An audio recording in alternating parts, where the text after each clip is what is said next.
All right, everybody, we're here. Hair's a mess, but I'm out here working on the John Deere. It's an X300.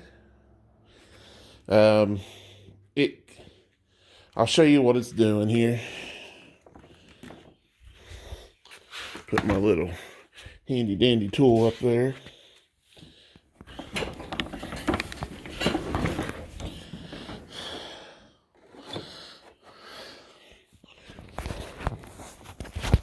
Try to hold this with my chin.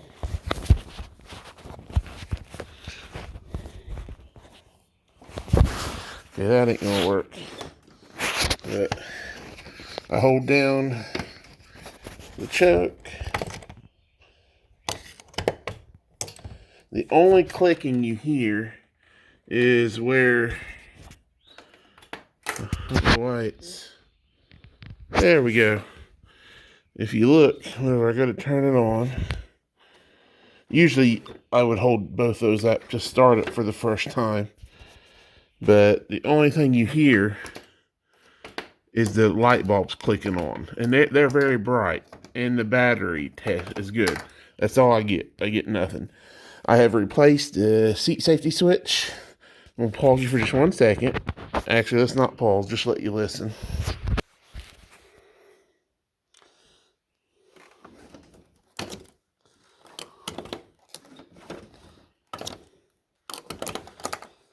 And that's what it does.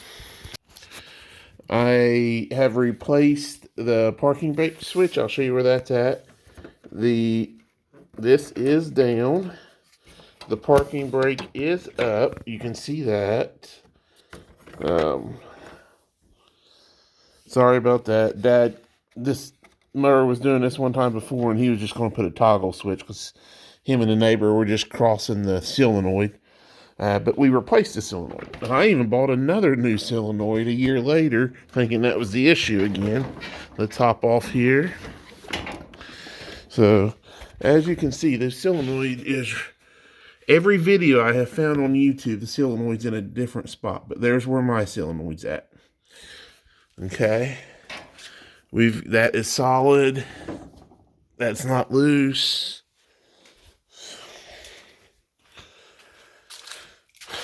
Here is the solenoid. I wanted to make sure I had everything hooked up right.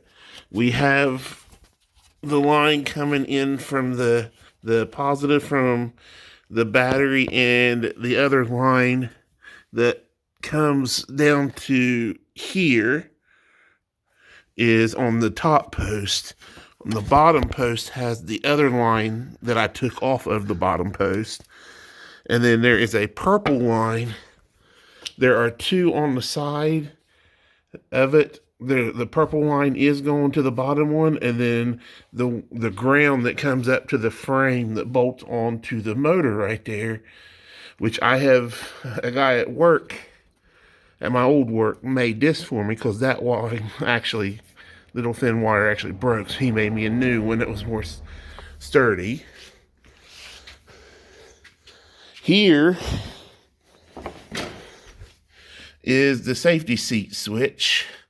I replaced the switch. Here's the old one. Don't know if it's bad or not. It was 17 bucks. I went ahead and replaced it. Here is the connector. I put a little dielectric grease on it, hoping that might have been my issue, but it still ain't working. The motor still ain't working, so I don't think the safety switch was my issue, unless that connector itself is bad. Here, if you can see it, let me see, where are you at? There is a parking brake switch right there. I haven't, and the new one is plugged in. The old one is still there. It's riveted on. I haven't got the rivets off yet to secure the new one, but it still ain't working. And here's the other part we tried, because these are notorious for going bad. See if you can see it up in there. Let me see where it's at. Right there, that ECM. So we've replaced that. And my solenoid looks like it is right. So I'm not sure about it. And to show you a little better picture of the ECM that we replaced, I just took the new one back off. Right there it is. This is the new one. I even put that on and that didn't change anything. So I'm trying to figure this out. Usually you can find anything you need to on YouTube. Only thing I can think of, the battery, whenever I put a battery charger on it, I don't ever do it when it's connected to the motor because I know you can fry that ECM if you're not careful, if you jump it wrong. The only thing I can think of is there's a loose wire somewhere. And I'm not sure where. That or the mower won't start if the deck is like engaged or something. So I'm wondering if it's not reading that it's down. But I've got the parking brake switch has been replaced. Seat safety switch has been replaced. Solenoid has been replaced. We tried that little ECM computer thing that gets fried.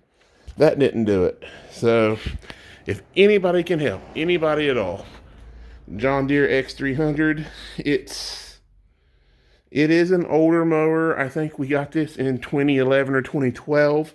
It has been a great mower. It was my dad's pride and joy. He would hate to know that it was doing this. He is no longer with us, but he would hate to know that it is doing this to us. But if anybody can help, greatly appreciate it. I figured the video would let you know what all I've done. And maybe nobody on the X300s I have found on YouTube have this solenoid start setup. I've seen like different solenoids down here. I've seen solenoids under the seat, under the battery there. Well, my battery's here and my solenoid is right there. Now, granted, it's hard to get a tool in there because of the angles of everything. That's why you loosen it here and flip it on its side and do everything you need to do to it. But as you can see, I'm trying to get a really good picture. You can see how everything is wired. And I can't figure out why it's not working. Because everything is wired properly, according to the way it was when I took it off. So, I'll try to pull that boot back so you can look at everything. There you go. See, that boot is so tight you can't hardly get it off. But there are, let's see if we can get that purple wire. Purple wire is part of those red ones. But you can see how they are going to the same terminal as the battery positive. So, and as you can see, that is very tight. So, and the battery's fully charged, so I'm not really sure what is causing it, but there's my mower. Right now, it is currently a very good paperweight. But I just need help on getting it fixed. So, if anybody wants to help out, it's a John Deere X300. See you later.